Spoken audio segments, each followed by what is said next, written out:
What is going on, everybody? This is the Kid DC Wrestling back out again with another video. Guys, tomorrow night, AEW Dynamite. Well, it's not going to be AEW Dynamite, but it's going to be AEW's Beach Break. Yes, and this is my AEW Beach Break. This is not like a big pay-per-view. This is more of a TV special episode. You know how AEW be doing it. They did it with, Winter is Coming about 2 months ago, which, we all saw what happened at Winter is Coming. But this is going to be good. I'm looking at this card for Beach Break. I thought this was a great card, and especially what's also going to be happening on the show, and I decided to do a review on it. So the big thing that's going to be happening on this show is the Kip Sabian and Penelope Ford wedding. They've been teasing it for weeks now, well, about months now even, and they're getting married. Now, if you followed weddings, ceremonies, and storylines, usually weddings would have just pure chaos and complete mayhem. Someone interrupts, someone just does something flat out crazy. And I've been saying for months now off camera that I think this would be the perfect time for Miro to split away from Kip. Nothing against Kip Sabian, he's cool, but I don't know about you guys, but something about Miro, they've been booking him as a monster. I don't think he has lost a match in AEW, which is good. But I just don't really like the character of Miro, in my opinion. The character of Miro, really, dude, you went from wrestling John Cena at WrestleMania, the biggest event in WrestleMania, to now crying over a broken video game. That makes you look like a child. I'd say Miro's a child, but just crazy. But I just think Miro needs to split away from Kip. What I suggested that they would do with that, have Miro after, the whole wedding thing. He attacks Kip Sabian. Hell, he even attacks Penelope Ford, just makes him even more of a monster heel.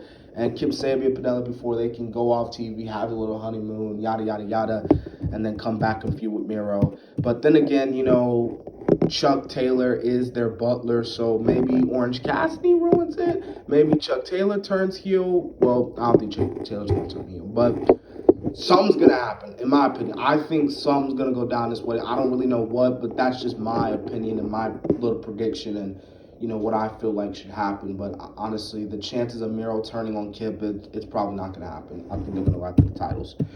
Anyways, let's get into it, man. These 4 matches, this is going to be a great card for AEW. We have the AEW Tag Team Battle Royale to decide on who will be facing the Young Bucks for the AEW World Tag Team Championships at Revolution. It's crazy how last year the Young Bucks were walking into Revolution as challengers for the AEW World Tag Team titles, and they fought Kenny and Hangman, and many people consider it to be not just the greatest tag team match in AEW history, but the greatest tag team match of all time. And now they're heading into Revolution as the AEW World Tag Team champs. What a year difference makes, huh, people? Anyways, in this match, you get Top Flight, The Acclaim, Private Party, Jurassic Express.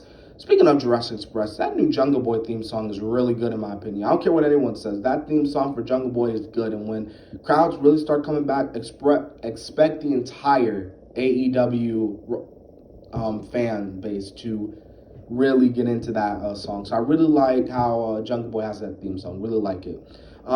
Sammy and Hager, Jake Hager and Sammy Guevara, Santana and Ortiz. You have FTR, you have the Young Bucks who are in this match. Yes, I will explain why they're in this match.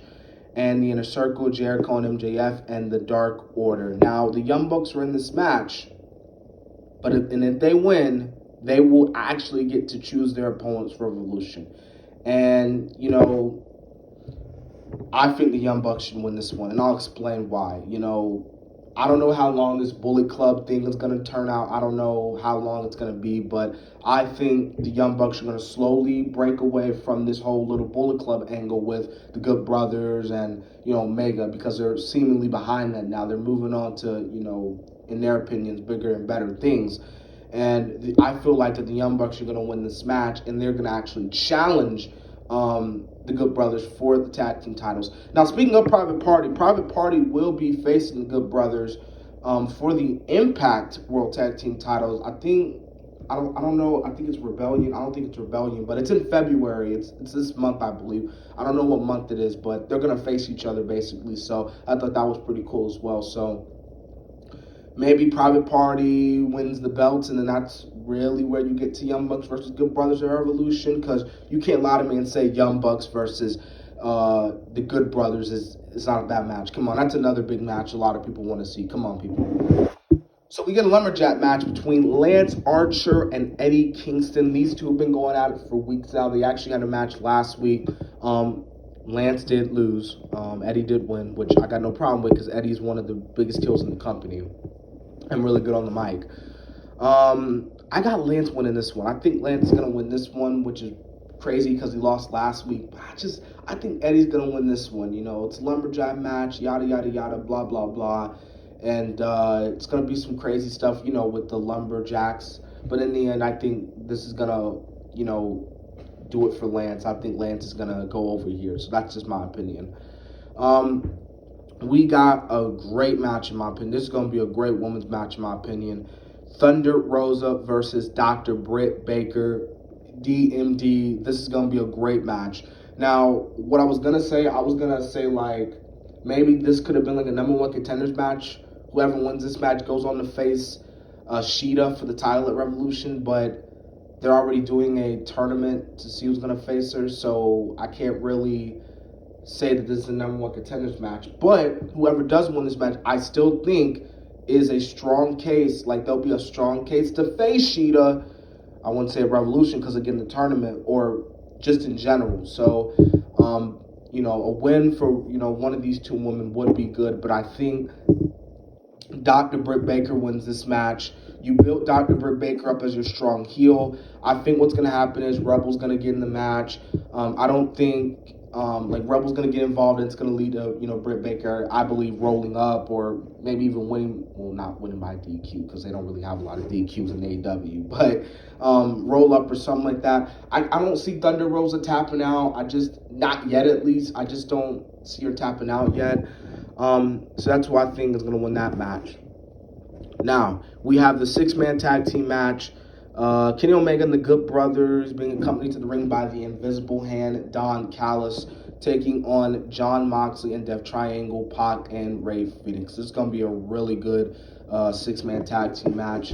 I think Kenny Omega and the Good Brothers have done like a really good job these past few weeks. You know, Moxley and the Death Triangle is a pretty cool pair, I could say the least, but this is going to be a really great match. You got, you know, 6 amazing competitors, and they're just going to really go out. This is going to be a great main event for AEW Beach Break. But I do think Kenny Omega and the Good Brothers are going to win. I think what's going to happen, Omega might face Moxley at Revolution. I think that's where they're going to do the rematch at Revolution because, again, Moxley, you know, still has his rematch clause, so obviously Moxley would want it. But again, Omega is white hot right now, the Good Brothers as well. And I think Omega cannot just be losing. Or the Good Brothers, they cannot be losing anytime soon. Not now, at least. And, yeah, man, so those are my predictions for AEW Beach Break. Guys, if you haven't seen my Royal Rumble review, go check it out. If you haven't seen my Raw review, go check it out. If you haven't even watched my 205 Live Sucks review, where I go on a big rant of why 205 Live sucks, go check that out. Dudes, I got lots of videos that you can check out, you know, and they're not even that long, you know what I mean? Yeah, subscribe to the channel, like the comment, tell me what you think is going to happen with Kip Sabian and Penelope Ford's wedding. What do you think is going to happen? Who do you think is going to come out on top at AEW Beach Break? And again, subscribe to the channel. We're one more subscriber there from 50, man. Let's get to half 100 subscribers. I've been working so hard for this channel, you know, so I appreciate you guys showing love and just the comments. You guys are amazing. You guys are the, as Kevin Durant would say, you guys are the real MVP. So that's it, guys. I will be doing an AEW Beach Break review right after AEW, so expect that review to come out as soon as AEW Beach Break concludes tomorrow night. So anyways, that's it. So, yeah.